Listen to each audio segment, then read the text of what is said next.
Ich bekomme ja sehr, sehr viele Tipps unter meine Videos geschrieben von euch. Also in Form von Kommentaren. Kannst du mal dieses Video machen? Kannst du mal das Objektiv mit dem vergleichen? Kannst du mal die Kamera gegen die testen?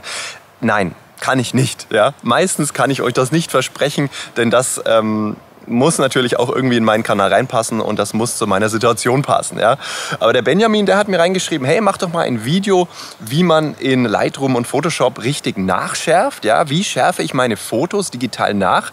Und ich dachte mir, hey, ja, hat er eigentlich recht. Das ist, was ich eigentlich mal schon immer machen wollte, was ich mal zeigen wollte, wie ich da so herangehe. Und deswegen vielen Dank, Benjamin, für deinen Rat, für deine Bitte. Und ja, wir starten direkt mit dem Video. Viel Spaß!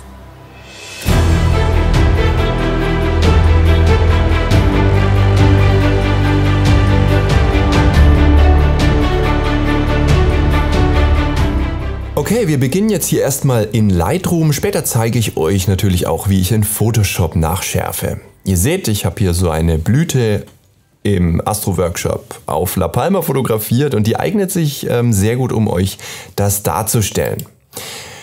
Ihr seht auf der rechten Seite das ganz normale Entwickeln-Modul von Lightroom und unter Details wissen die Fortgeschrittenen unter euch natürlich schon, dass hier nachgeschärft wird. Wir sehen hier eine kleine Auswahl, die können wir auch verschieben. Wir können auch mit diesem kleinen Kästchen die Auswahl neu platzieren zum Beispiel.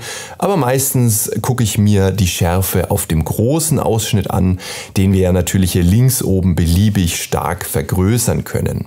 Wir sehen hier unten schon die Regler für das Schärfen und ihr seht einmal den Betrag, Radius, Details, Maskieren. Unten drunter ist sinnvollerweise die Rauschreduzierung gleich angelegt, denn Schärfen erzeugt Rauschen. Beziehungsweise wenn ihr ein Bild mit höherer ISO aufgenommen habt, dann solltet ihr das nicht mehr so stark nachschärfen, weil das eben das Rauschen befördert. Aber dazu gleich mehr. Gut, also was macht der Betrag und was macht der Radius? Das ist das, was wir vielleicht zuerst mal rausfinden sollten. Und deswegen werde ich jetzt hier extrem nah ranzoomen. 1600% erlaubt uns hier Lightroom. Und ich würde das gleich gerne mal anhand von diesem Ausschnitt verdeutlichen. Ihr seht hier schon jeden einzelnen Pixel herangezoomt. In Photoshop können wir das sogar noch viel stärker machen. Und eine Software kann auch nicht zaubern. Sie kann nur Folgendes machen. Sie kann Lichter anheben, Lichter abdunkeln bzw. Schatten verstärken. Oder sie kann Farben mehr oder weniger sättigen. Nichts anderes ist Bildbearbeitung. Und jeder einzelne dieser Reiter, den ihr hier seht, macht nichts anderes als Kontrast bearbeiten. Und so auch schärfen. Wenn ich jetzt hier den Betrag hochziehe, dann werdet ihr bemerken, dass die hellen Pixel heller werden und die dunklen Pixel werden dunkler. Achtung, ich ziehe das mal nach oben und ihr seht, Schärfen ist nichts anderes wie dunkle Pixel werden dunkler, helle Pixel werden heller. Das bedeutet, wir verleihen dem Bild einen sogenannten Mikrokontrast und damit dieser sich nur auf die Kanten konzentriert, beziehungsweise die Kanten sind natürlich das im Bild, was auch den meisten Kontrast hat. Dementsprechend liegt es in der Natur der Sache, dass die Kanten mehr verstärkt werden mit dunklen und hellen Pixeln als die Flächen. Damit wir die Kante aber noch steuern können, gibt es den Radius. Bevor wir aber zum Radius kommen, möchte ich euch noch kurz den Maskieren-Regler erklären. Wer meinen Folgen schon länger folgt, auch Photo2Go gerade, da schärfe ich ja fast jedes Bild am Ende, nachdem wir es bearbeitet haben, der weiß, dass wenn wir hier die Alt-Taste gedrückt halten, dass wir hier den Betrag sichtbar machen können. Das bedeutet, je weiter ich den Regler jetzt nach oben ziehe, desto mehr beschränkt sich das Schärfen nur noch auf Kanten und nicht mehr auf die ganze Fläche. Das ist praktisch, wenn ihr Rauschen minimieren wollt, denn dann wird nur noch an den Kanten geschärft und die Flächen werden zunehmend ausgenommen davon. Ihr seht jetzt, das Weiß ist nur noch das, wo angefasst wird, wenn wir den Regler beim Betrag hochziehen würden. So stark mache ich das in den seltensten Fällen, aber ich mache das jetzt absichtlich mal, damit diese Kanten hier noch deutlicher für euch werden. Ich gehe jetzt mal wieder mit dem Betrag auf einen, bleiben wir ruhig auf einem übertriebenen Wert. Ihr seht, in diesem Bereich der Kante werden die Pixel sehr stark in ihrem Kontrast verändert.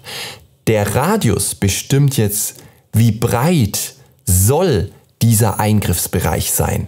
Wenn ich den Radius jetzt erhöhe, dann seht ihr, dass nicht nur die Pixel noch weiter verstärkt werden in ihrer Helligkeit und in ihrer Dunkelheit, sondern dass dieser Betrag nach links hier rüber in die Fläche erweitert wird und dass auch hier die kleinen Strukturen, die auch ja im Grunde eine Kante sind, in dem Fall ist es ein kleiner Kreis und hier auch, ne, der wird auch dann in der Breite verstärkt. Ja, das seht ihr, wenn ich den Radius ganz runternehme, wird die Fläche komplett in Ruhe gelassen und das Schärfen beschränkt sich hier auf diesen kleinen Punkt und auf diese kleine Kante hier. Ja, wenn wir hier nochmal schauen, sieht man das auch. Also hier ist ja so eine feine Linie hier in dem hellen Bereich. Das ist jetzt auch eine Kante, die berücksichtigt wird. Sobald ich hier den Radius hochziehe, dann seht ihr, wie eben dieser Bereich auch ausgeweitet wird. Achtet mal gerade auf diesen Bereich hier. Wenn ich den Radius jetzt nach oben ziehe, seht ihr, wie der verstärkt wird in lichter Schatten, wie er aber auch Richtung hier, rechts und links verbreitert wird.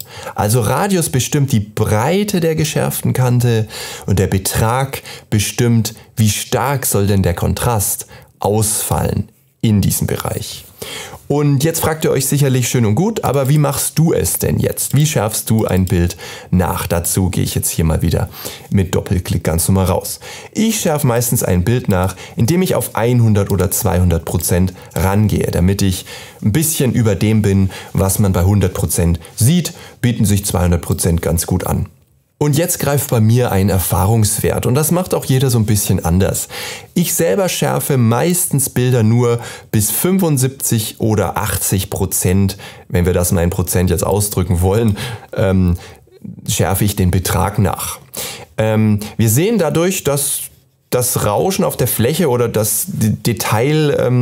Detailkontrast hier in der ganzen Fläche natürlich schon sehr aggressiv angehoben wird. Ja, das war vorher und so sieht man schon, ja, das wird schon richtig schön scharf, aber diese Spitzlichter, die werden auch so ein bisschen aggressiv. Ja, und das mildere ich dann im Nachhinein immer mit dem Maskieren, also mit dem Betrag ab. Ja, mit gedrückter Alt-Taste sage ich dann, hey, lass mir diese dunklen Bereiche hier schon mal in Ruhe, ja, und dann ziehe ich den so ein Stück weit nach oben. Aber Achtung, übertreibt das nicht, denn dann sieht euer Bild am Ende wieder nicht mehr geschärft aus. Ihr seht das, wenn ich das zu weit nach oben hochziehe, dann wirkt das Bild weniger geschärft. Den Maskierenregler, den behandle ich ganz einfach so. Habe ich ein Bild mit niedriger ISO aufgenommen, dann bewege ich den nicht so stark. Weil das Bild ja gar nicht so stark rauscht, darf es durch Schärfen mehr verbessert werden.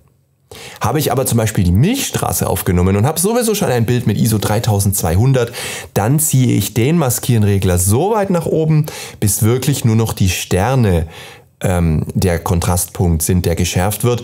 Und die ganze dunkelblaue Fläche um die Sterne drumherum möchte ich eben in Ruhe lassen, weil da das Rauschen ja sowieso schon ziemlich hoch ist. Und lieber mache ich dann den Maskierenregler etwas höher und gehe beim Milchstraßenbild nochmal mit dem Betrag stärker rein, als dass ich eben mit dem Maskieren zu weit weg bleibe und dann zu viel von dem homogenen Himmel geschärft wird. Das nur soweit zu den Milchstraßenfotos bei höherer ISO.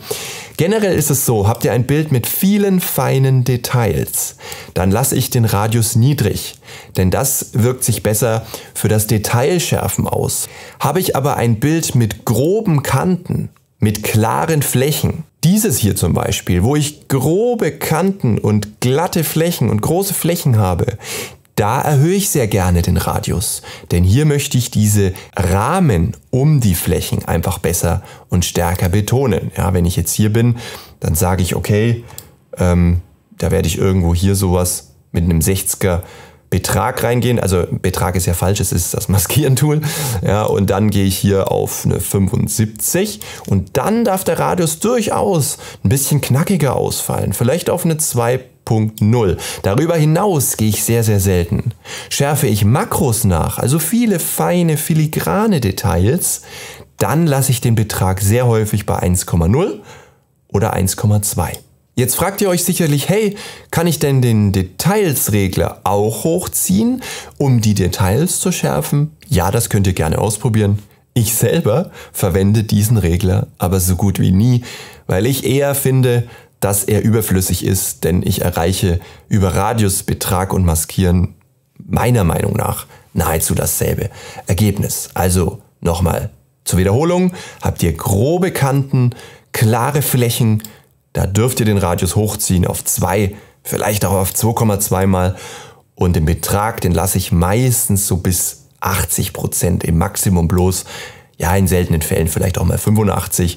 Und maskieren mache ich dann immer nach Geschmack, je nachdem wie hoch die ISO ausgefallen ist. Denn dieser Maskierenregler, der hilft uns natürlich dann hier eben die Flächen wieder in Ruhe zu lassen, damit das ISO-Rauschen geschont wird. Okay, schauen wir uns das noch kurz in Photoshop an. Photoshop hat mehrere Tools, die zum Schärfen geeignet sind. Ich selber verwende aber tatsächlich nur unscharf maskieren. Photoshop hat die Stärke, dass Sie hier die Ebene erstmal duplizieren können. Das heißt, die untere Ebene wird in Ruhe gelassen und bleibt beim Original. Darüber liegt jetzt wie mit einer zweiten Folie das Bild nochmal kopiert. Photoshop hat auch noch die Stärke, dass ihr hier noch wesentlich stärker ranzoomen könnt. Ihr könnt hier die Pixel wirklich nochmal einzeln ranholen. Und ich zeige euch hier nochmal zum Beweis, was Schärfen wirklich macht. Dazu gehe ich hier in Scharfzeichnungsfilter unscharf maskieren. Und wenn ihr jetzt seht, ich setze den Radius nochmal ein bisschen defensiver. Wenn ihr jetzt diesen Bereich beachtet, so sieht das ungeschärft aus. Und hier nochmal zum Beweis, der Betrag oder hier ausgedrückt mit Stärke, der macht helle Pixel heller, dunkle Pixel dunkler. Beachtet mal diesen dunklen und diesen hellen Pixel. Wenn ich jetzt hier nach oben gehe, was passiert? Dieser Pixel wird fast weiß. Dieser Pixel wird fast schwarz. Ja, das ist genau das, was Schärfen macht. Solange ihr nicht über das Maskieren-Tool, wie es in Lightroom heißt, geht oder hier über den Schwellenwert, wie es in Photoshop heißt, ja, wird immer die ganze Fläche geschärft. Wie gesagt, das ist bei hohem ISO-Rauschen schlecht. Dementsprechend gibt es hier eben den Schwellenwert oder den Betrag. Radius wisst ihr schon, was der tut. Habt ihr feine, filigrane Details, bleibt bei 1,0. Habt ihr grobe Flächen, bleibt bei maximal 2,2 sowas. Und hier die Stärke gehe ich auch in Photoshop selten über 90%. Und der Schwellenwert ist das gleiche wie das Maskieren in Photoshop, in Lightroom wollte ich sagen. Und mit dem Schwellenwert begrenzt ihr eben die Fläche. Allerdings könnt ihr hier nicht die Alt-Taste gedrückt halten, da passiert gar nichts. Und ihr könnt ganz schlecht rausfinden, wie viel berücksichtigt denn jetzt hier dieser Regler. Und ich kann euch schon mal verraten, dieser Regler ist wesentlich aggressiver als der Maskieren-Regler in Lightroom. Denn hier ist mein Standardwert 5. 5 ist hier ungefähr so viel wie 70 bei Maskieren in Lightroom. Um das zu verdeutlichen, zoome ich mal hier raus und wir gucken uns mal an, was denn passiert, wenn ich das Ganze übertreibe. Ich gehe hier wieder in unscharf maskieren und jetzt übertreiben wir das mal so richtig und ich gehe hier mal auf richtig viel Schärfen, ja 500%. Und das empfehle ich euch auch immer. Wenn ihr wissen wollt, inwiefern dieser Schwellenwert auf das ganze Bild angewendet wird, übertreibt das mal mit dem Schärfen, vielleicht auch mit dem Radius mal ein Stück weit, ja. Und dann hebt mal so langsam den Schwellenwert an, um zu beobachten, was wird denn jetzt in Ruhe gelassen, welche Flächen werden denn ab welchem Wert in Ruhe gelassen. Wenn ihr jetzt nur noch mit 70% schärft, und mit einem normalen Radius von 1,5 oder so, dann merkt ihr, mit 68 habt ihr jetzt kaum mehr Schärfeeffekt. Wenn ich jetzt zwischen vorher und nachher hin und her schalte, passiert überhaupt nichts. Dementsprechend, mein Erfahrungswert ist, dass bei 5 schon sehr viel von der Fläche in Ruhe gelassen wird. Und achtet mal hier auf die Kante, wenn ich hier Vorschau wegschalte und wieder hinschalte, dann ist das ein guter Wert. Die Fläche wird nur minimal angetastet. Und wenn ihr ein Milchstraßenbild habt, dann geht er halt hier auf einen Schwellenwert von 8 oder 9. Ja, und dann seht ihr schon, wenn ihr das hin und her schaltet, dann wird nur noch die Kante geschärft.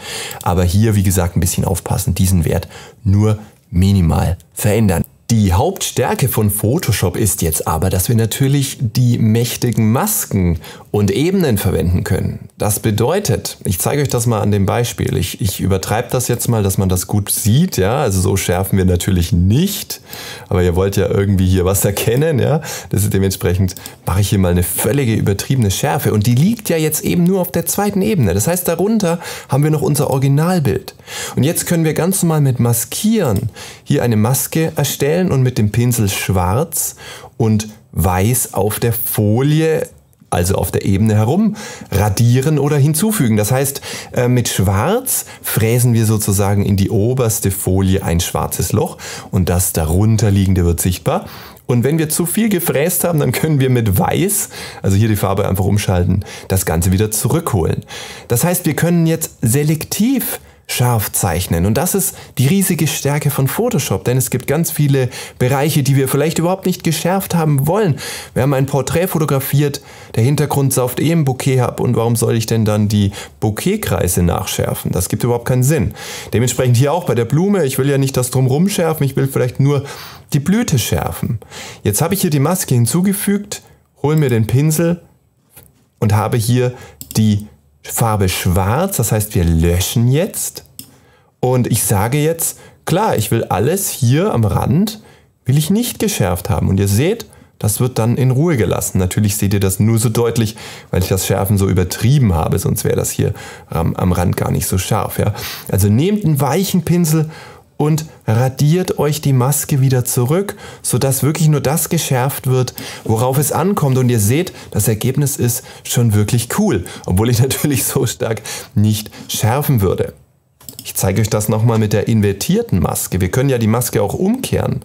Das bedeutet, wir können direkt mit einer schwarzen Maske starten. Wenn wir die Maske anklicken und STRG I auf der Tastatur, dann wird die invertiert. Das heißt, sie wird umgekehrt in schwarz. Das heißt, alles, was ich jetzt mit Weiß pinsel, schärft. So könnt ihr auch arbeiten. Also gerade habe ich das, was scharf war, gelöscht. Jetzt füge ich mit der weißen Farbe, weil ich ja auf der schwarzen Maske male, Schärfe hinzu. Ja, und jetzt könnt ihr natürlich auch mit der Deckkraft spielen, mit der Deckkraft vom Pinsel. Ihr sagt, ja, da möchte ich am Rand ein bisschen vorsichtiger sein mit dem Pinsel, dann geht auf 50% und macht das hier eben schön selektiv und schärft die Bereiche nach, die ihr eben haben wollt. Vielleicht die Mitte wollt ihr jetzt nicht haben, dann pinselt da drumherum. Haben wir nur die lilanen Lamellen geschärft. Ja? Und natürlich habt ihr dann auch hier die Tools an der Ebenendeckkraft. Ihr könnt sagen am Ende, na, das Scharfen ist mir doch ein bisschen zu arg. Ich gehe einfach mit der Deckkraft der Maske nochmal ein Stück weit zurück. Ja? Und das ist die Stärke von Photoshop, dass wir hier halt selektiv schärfen können und mit Ebenenmasken hier ganz genau auch die Deckkraft bestimmen können. Ich hoffe, das hat euch jetzt ein bisschen helfen können. Wir haben hier auch andere Schärfe-Tools, die ich aber kaum verwende. Ich kenne viele, die auch mit dem selektiven Scharfzeichner schärfen. Aber für 99,9% meiner Bilder genügt unscharf maskieren oder eben dann hier in Lightroom das ganz normale Schärfentool unter den Detailreiter. Und hier ist eben das Maskieren wesentlich schöner zu bedienen, weil wir es eben auch durch die Alt-Taste sichtbar machen können. Ja, jetzt hoffe ich, dass auch du weißt, wie du in Zukunft deine Bilder nachschärfst, was der Radius zum Beispiel bedeutet. Ja, das war dir vielleicht auch ein Anliegen. Ich bin richtig froh, dass du bis jetzt dran geblieben bist und ich wünsche dir noch eine schöne Zeit und würde mich über einen Kommentar, Like und ein Abo freuen. Und wenn du mich unterstützen willst, dann schau doch mal unten meine Links an. Dir noch eine schöne Zeit da draußen, bis zum nächsten Mal und ciao.